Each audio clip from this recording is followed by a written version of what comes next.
"Send him to the Tower," a phrase that had struck fear into the heart of the English for nearly 1,000 years. Started by William the Conqueror in 1078, the Tower was built to keep the newly conquered English out, but its massive walls, portcullises and arrow slits were instead to become notorious for keeping people in. This prison wasn't for everyone, though. Only high-status political and religious prisoners got the privilege of being held here. Some of its famous inmates include Sir Thomas More, imprisoned for refusing to accept Henry VIII as a head of the Church. He was beheaded and later made a saint in the Roman Catholic faith. The tragic princes in the Tower, allegedly victims of their Uncle Richard's quest for power. Not all prisoners have survived the test of time. Some are remembered only by the graffiti that they left on the walls during their long imprisonment. The walls of the Beauchamp Tower, especially on the first floor, are covered with graffiti, left by Tudor prisoners. Prisoners of the Salt Tower include John Balliol, the Scottish king, imprisoned here in 1296 for 3 years. Hugh Draper, an innkeeper from Bristol, accused of practising sorcery. Traitor's Gate was the one-way ticket into the Tower from the River Thames. And Tower Green, the place where some of the great names of history have died, including 3 Queens of England: Queen Anne Boleyn, the second wife of Henry VIII, Catherine Howard, his 5th wife, and the Lady Jane Grey, who was queen for only 9 days, aged only 16. But at least these did not have to endure the baying crowd on Tower Hill.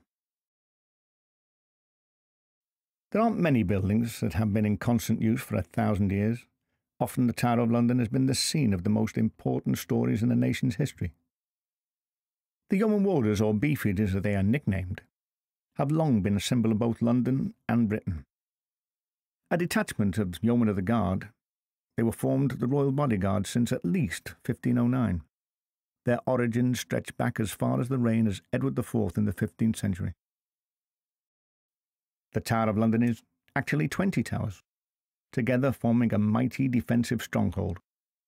The famous Norman White Tower is surrounded by 19 others, added later by medieval kings, along with a moat, battlement, portcullis and arrow slit to create the country's strongest fortress.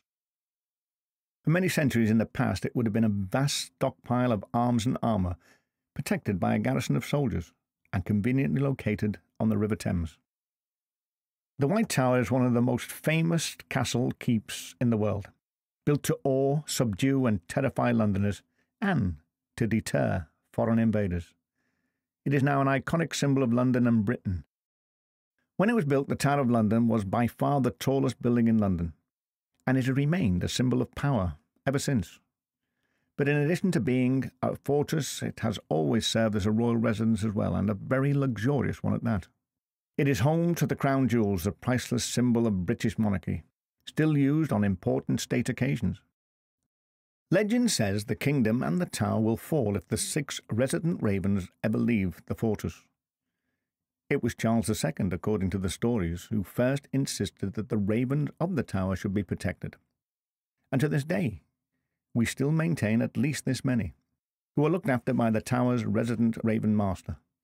These particular inmates eat 170 grams of raw meat a day, bird biscuits soaked in blood, and a weekly egg. The tower is also father of many of the national institutions that still exist today: the Royal Mint, London Zoo, the National Archive, and the Royal Observatory is now at Greenwich.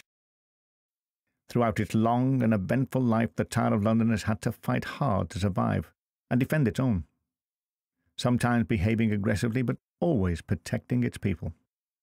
And one thing it has always been careful to do is pass on its stories of ancient deeds to each new generation.